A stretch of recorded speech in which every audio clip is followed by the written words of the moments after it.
Top quality और consistent performance के लिए सिर्फ सिल्वर पंप नाम याद रखना।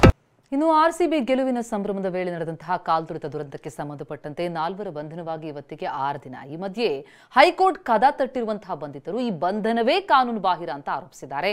ಈ ಆರೋಪಕ್ಕೆ ಸರ್ಕಾರವೂ ತಿರುಗೇಟು ಕೊಟ್ಟಿದೆ. ಇವತ್ತು ಮಧ್ಯಂತರ ಜಾಮೀನಿನ ಬಗ್ಗೆ ಹೈಕೋರ್ಟ್ ಆದೇಶ ಪ್ರಕಟಿಸುತ್ತೆ. ಬಂಧಿತರ ಭವಿಷ್ಯ ಏನಾಗುತ್ತೆ ಎನ್ನುವ ಕುತೂಹಲ ಕೆರಳಿದೆ. ಆರ್ಸಿಬಿ ಕಾಲ್ತುಳಿತ ದುರಂತ ನಡೆದು ವಾರವೇ ಉರುಳಿದ್ರು 11 ಬಲಿಗೆ ಕಾರಣ ಯಾರು ಅನ್ನೋದು ಈ ಕ್ಷಣಕ್ಕೂ ಪ್ರಶ್ನೆಯಾಗಿ ಉಳಿದಿದೆ. ಇದರ ನಡುವೆ ಕೋರ್ಟ್ನಲ್ಲಿ ಹೈ ವೋಲ್ಟೇಜ್ ವಿಚಾರಣೆ ನಡೆದಿತ್ತು. ವಿಕ್ಟರಿ ಪರೇಡ್ ಕಾರ್ಯಕ್ರಮವೇ ಕಾನೂನು ಬಾಹಿರ. ಕಾಲ್ತುಳಿತ ಪ್ರಕರಣ ಸಂಬಂಧ ತಮ್ಮ ಮೇಲೆ ಕೇಸ್ ಹಾಕಿ ಬಂಧಿಸಿರೋದಕ್ಕೆ ಆರ್ಸಿಬಿ, ಡಿಎನ್ಎ ಹಾಗೂ ಕೆಎಸ್ಸಿಎ ಆಕ್ರೋಶಗೊಂಡಿದ್ದು ಪ್ರಕರಣ ರದ್ದು ಕೋರಿ ಹೈಕೋರ್ಟ್ ಮೆಟ್ಟಿಲೇರಿದ್ವು. ಹೈಕೋರ್ಟ್ನಲ್ಲಿ ವಿಚಾರಣೆ ಮುಂದುವರೆದಿದ್ದು ಸರ್ಕಾರದ ಪರ ವಾದ ಮಂಡಿಸಿದ ಎಜಿ ಶಶಿಕಿರಣ್ ಶೆಟ್ಟಿ ಅರ್ಜಿದಾರರು ಕೋರ್ಟ್ಗೆ ತಪ್ಪು ಮಾಹಿತಿ ನೀಡಿದ್ದಾರೆ. ಆರೋಪಿಗಳ ಬಂಧನದ ಲಿಖಿತ ಕಾರಣಗಳನ್ನ ಒದಗಿಸಲಾಗಿದೆ. ಅಲ್ಲದೆ ಆರ್ಸಿಬಿಯ ವಿಕ್ಟರಿ ಪರೇಡ್ ಕಾರ್ಯಕ್ರಮವೇ ಕಾನೂನು ಬಾಹಿರ ಅಂತ ಹೇಳಿದ್ದಾರೆ.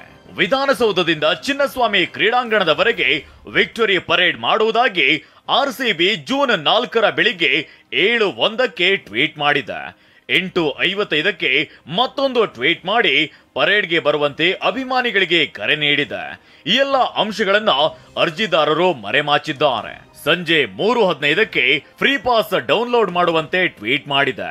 ಆದ್ರೆ ಅಷ್ಟರಲ್ಲಾಗ್ಲೇ ಲಕ್ಷಾಂತರ ಜನರು ಸೇರಿದ್ರು. ವಿಕ್ಟರಿ ಪರೇಡ್ ಆರ್ಸಿಬಿಯ ಖಾಸಗಿ ಕಾರ್ಯಕ್ರಮ. ಇದಕ್ಕಾಗಿ ಅನುಮತಿ ಪಡೆದಿರಲಿಲ್ಲ. ಸಂಪೂರ್ಣ ಕಾರ್ಯಕ್ರಮವೇ ಕಾನೂನು ಬಾಹಿರ. ಜನರನ್ನ ಸೆಳೆಯಲು ಟ್ವೀಟ್ ಮಾಡಿ 11 ಜನರ ಸಾವಿಗೆ ಕಾರಣರಾಗಿದ್ದಾರೆ. ಹೀಗೆ ಇಡೀ ಕಾಲ್ತುಳಿತ ದುರಂತಕ್ಕೆ ಆರ್ಸಿಬಿಯ ಮ್ಯಾನೇಜ್ಮೆಂಟ್ ಕಾರಣ ಅಂತ ಎಜಿ ವಾದ ಮಂಡಿಸಿದ್ರು. ಆದ್ರೆ ನಿಖಿಲ್ ಸೋಸಲೆ ಪರ ವಕೀಲ ಸಂದೇಶ ಚೌಟ ವಾದಿಸಿ ಬಂಧನವೇ ಕಾನೂನು ಬಾಹಿರ ಅಂತ ಹೇಳಿದ್ದಾರೆ. ಸಿಎಂ ಸೂಚಿಸಿದ್ದಾರೆ ಅನ್ನೋ ಕಾರಣಕ್ಕೆ ಪೊಲೀಸರು ನಿಖಿಲ್ ಸೋಸಲೆ ಅವರನ್ನ ಬಂಧಿಸಿದ್ದಾರೆ. ಸಿಎಂ ಸೂಚನೆ ಮೇರೆಗೆ ಬಂಧಿಸಿರೋದು ಕಾನೂನು ಬಾಹಿರ. ಜೊತೆಗೆ ದುರಂತದ ಬಗ್ಗೆ ಲೋಪದ ಹೊಣೆ ಹೊರಿಸಿ ಪೊಲೀಸ್ ಅಧಿಕಾರಿಗಳನ್ನ ಸಸ್ಪೆಂಡ್ ಮಾಡಲಾಗಿದೆ. ಆದ್ರೆ ಅವರ್ಯಾರನ್ನೂ ಬಂಧಿಸಿಲ್ಲ. ಕಾರ್ಯಕ್ರಮಕ್ಕೆ ಬರುವಂತೆ ಸಿಎಂ, ಡಿಸಿಎಂ ಖುದ್ದು ಆಹ್ವಾನವನ್ನ ನೀಡಿದ್ದಾರೆ. ಅವರ ಮೇಲೆಯೂ ಕ್ರಮವಾಗಿಲ್ಲ. ಹೀಗಾಗಿ ಬಂಧನವೇ ಕಾನೂನು ಬಾಹಿರ.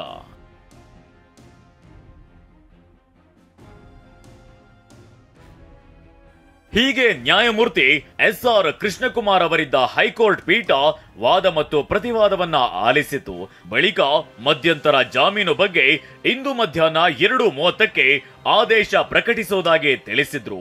ಹೀಗಾಗಿ ಆರ್ಸಿಬಿ ಡಿಎನ್ಎಗೆ ಸೇರಿದ 4 ಸಿಬ್ಬಂದಿ ಭವಿಷ್ಯ ಇಂದು ತೀರ್ಮಾನವಾಗಲಿದೆ.